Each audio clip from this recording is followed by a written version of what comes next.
पिछले 2-3 महीनों में ममता दीदी और नीतीश जी के इंडिया अलायंस से टाटा बाय बाय कह देने से लेकर इलेक्टोरल बॉन्ड्स का खुलासा और हाल ही में ईडी के लेटेस्ट शिकार अरविंद केजरीवाल जी का अरेस्ट, इन सभी घटनाओं ने पॉलिटिक्स को एक रोलर कोस्टर राइड बना के रखा हुआ है। पर इन सब के बीच सवाल ये उठता है कि सही कौन है और गलत कौन।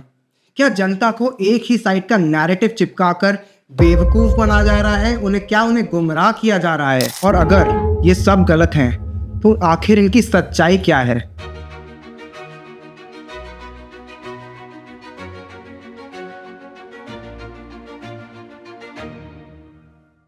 दो 2014 में बीजेपी ने करप्शन को एक अहम मुद्दा बनाकर चुनाव लड़े थे और बीजेपी की जीत में Commonwealth scam, Colgate scam and the so called 2G scam का बड़ा हाथ रहा। अभी भी अरविंद केजरीवाल और आप लीडर्स पर लिकर पॉलिसी स्कैम में ईडी के एक्शन को बीजेपी फाइट अगेंस्ट करप्शन के एग्जाम्पल्स की तरह यूज कर रही है। और दूसरी तरफ इलेक्टोरल बॉन्ड्स के लिस्ट के खुलासे ने बीजेपी को कॉर्पोरेट से फेवर्स ही नहीं पर फिरौती लेने के इल्जामों में फंसा दिया है कि कैसे मेगा इंजीनियरिंग के दरवाजे पे पहले ईडी नॉक नॉक करती है, फिर कंपनी इलेक्टोरल बॉन्ड्स खरीदती है, कैसे ईडी केस को दफना देती है क्लीन चिट देके, और फिर कंपनी को मिलता है थाने का प्रोजेक्ट। आप क्रोनोलॉजी समझिए। बाकी बीजेपी की ईडी पावर्ड वॉशिंग मशीन के तो क्या ही कहने। 2024 से 25 ऑपोजिशन के लीडर्स जो करप्शन चार्जेस फेस कर रहे थे उन्होंने बीजेपी ज्वाइन किया और उनमें से 23 लीडर्स के केसेस को बीजेपी की ईमानदारी की वॉशिंग मशीन ने साफ कर दिया। ऐसा नहीं है कि बाकी पार्टीज दूध से धुली हैं। अगर वेस्ट बंगाल की बात की जाए तो पिछले कुछ सालों में teacher recruitment scam, TDS ration scam ने ममता दीदी की पार्टी को कटघरे में खड़ा कर दिया है। पर पॉलिटिक्स में तो कहते हैं ना, सब चंगासी।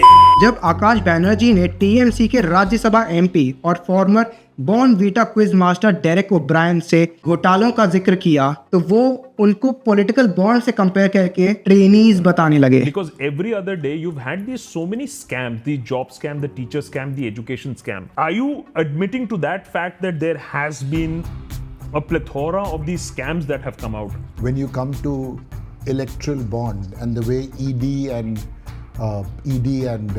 IT have been used, these are trainees. This is kindergarten stuff. अच्छा, मतलब देखो, हम तो चोर हैं पर हमसे बड़े चोर ये हैं। हमारे देश में धर्म और जात पर राजनीति कोई नया ट्रेंड नहीं है, पर दुख इस बात को देख के होता है कि इतने सालों बाद भी सिचुएशन इम्प्रूव नहीं हुई। अगर बात की जाए हाल ही में AIMIM प्रेसिडेंट असदुद्दीन ओवैसी के स्टेटमेंट का, तो वो पुलिस को ही अल्टीमेटम देते हैं। देखिए वो क्या कहते हैं। हमेशा मोदी प्रधानमंत्री नहीं रहेगा। जब योगी अपने मठ में चले जाएंगे, मोदी पहाड़ों में चले जाएंगे, जब कौन आएगा? एक तरफ अगर ये जनाब है तो दूसरी तरफ है हमारे current cabinet minister Anurag Thakur ji, जो बोलते हैं देश के गद्दारों को। विडंबना ये है कि एक तरफ तो ये सब हमारे लिए सब चंगासी है, तो दूसरी तरफ मुनावर फारूकी जैसे स्टैंड अप कॉमेडियन पे FIR हो जाती है उन जोक्स के लिए जो उन्होंने सुनाए ही नहीं थे, because he was hurting religious sentiments. खैर, ये मुद्दा तो पूरा एपिसोड डिमांड करता है, बट 100 बात की एक बात, इस मुद्दे से ये ज़रूर क्लियर है कि हमारी अंडरस्टैंडिंग कितनी सेलेक्टिव और बायस हो चुकी है। अंधेर नगरी चौपट राजा। इस बार के इलेक्शंस के बारे में जब भी मैं सोचूं, ये लाइन मेरे जहन में गूंज जाती है।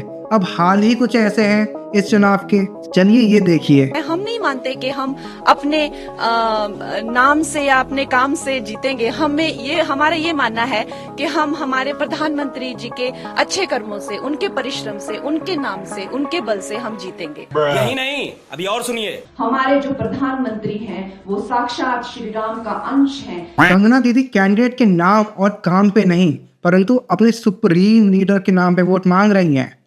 PM नरेंद्र मोदी को कैसे भगवान की तरह रीब्रांड करने की साजिश हो रही है ये तो जग जाहिर है। और इतना ही राम राज्य चल रहा है तो पिछले 10 साल में कोई एक भी प्रेस कॉन्फ्रेंस क्यों नहीं हुई? ये सीधा सीधा अथॉरिटेरियन टेंडेंसीज की तरफ इशारा करता है। अगर एक तरफ ये हैं तो दूसरी तरफ है इंडिया अलायंस की पार्टीज, जिनके खुद के बीच सीटों को लेके टग ऑफ वॉर चला इतना लंबा, और अब लगता है कि हाल अब ये है तो अगर ये पावर में आ गए तो पता नहीं ना जाने क्या होगा। अगर आपको लगता है कि ये सब डेमोक्रेसी को बचाने के लिए एक साथ हुए हैं तो आप कुछ यूट्यूबर्स के द्वारा क्रिएटेड एक फेरी टेल में हैं। रेफरेंस के लिए दिल्ली की एजुकेशन मिनिस्टर आतिशी सिंह का बयान सुनिए। हमारे एक जानकार है, वहाँ पे उनसे बात हो रही थी तो कहते हैं जी हमारे इलाके का कैंडिडेट गुंडा है, मैं क्या करूँ। ऐसे तभी आंख बंद करके कोalition को डाल के वोट डाला, because this is an election जहाँ पे बीजेपी को हराना जरूरी। दिल्ली की एजुकेशन मिनिस्टर वोटर्स को शिक्षा दे रही हैं कि भाई गुंडों को पावर में लाओ। हाँ, मतलब गुंडे ही तो डेमोक्रेसी लाएंगे। मतलब गुंडों से ज़्यादा और कौन सही कैंडिडेट हो सकता है? जब गुंडों के लोग आसपास लूट डकैती एक्सटॉर्शन करेंगे तभी तो अपने फ्रीडम का सही इस्तेमाल कर पाएंगे। यही तो वर्जन ऑफ डेमोक्रेसी है जिसने बिहार को जंगल राज बना दिया, and which is also the reason कि आज Bihar one of the most economically backward states of India कहलाया जाता है।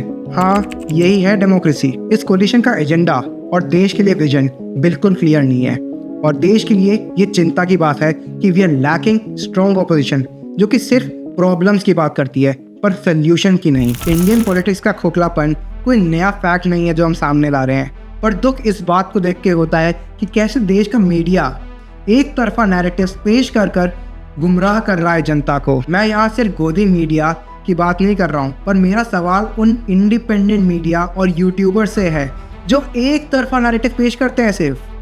भाई, ऑपोजिशन की गलतियां भी तो बताओ। मेन स्ट्रीम मीडिया की बात की जाए तो ये कहना गलत नहीं होगा कि कंगना दीदी की तरह वो भी बीजेपी की आदमी का हिस्सा हैं। पिछले असेंबली इलेक्शंस के बाद यूं ही थोड़ी सुधीर चौधरी आम आदमी पार्टी के पीछे ही पड़ गए भाई, क्योंकि आम आदमी पार्टी जीत जो गई थी वो दिल्ली की जनता को ही मुफ्तखोर बताने लगे और बीजेपी के अचीवमेंट्स गिनाने लगे। दिल्ली की जनता को ना तो बालाकोट एयर स्ट्राइक से कोई लेना देना है, ना राम मंदिर से कोई मतलब है, ना कश्मीर की धारा 370 से उसे कोई लेना देना है, ना ही उसे देश के टूट जाने की कोई चिंता है। लेकिन जब हम वोट डालेंगे तो वोट इस चीज पर डालेंगे कि मुफ्त में कौन कौन सी चीज कहां पर लगी हुई है। कभी कभी ऐसा लगता है कि बीजेपी का चुनाव नेताओं से ज्यादा इनका आईटी सेल और इनकी मीडिया लड़ती है। कांग्रेस खेमे वाले भी इन सब में पीछे नहीं है। अगर बात की जाए Magsaysay award winner Ravish Kumar ji की, वैसे तो वो बीजेपी की हर गलतियां 1 बाय 1 गिनाते रहेंगे,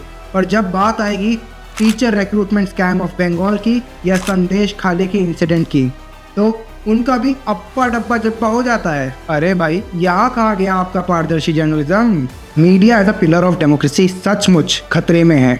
वो अनबाइस्ड इंफॉर्मेशन का सोर्स ना रहकर प्रोपेगेंडा फैलाने का जरिया बनता जा रहा है। जो ज़्यादा अच्छे से इसको करता है उसे अवार्ड भी मिल जाता है, और जिसे अवार्ड नहीं मिलता वो डेमोक्रेसी का रक्षक बनकर लोगों का मसीहा बनने चला आता है।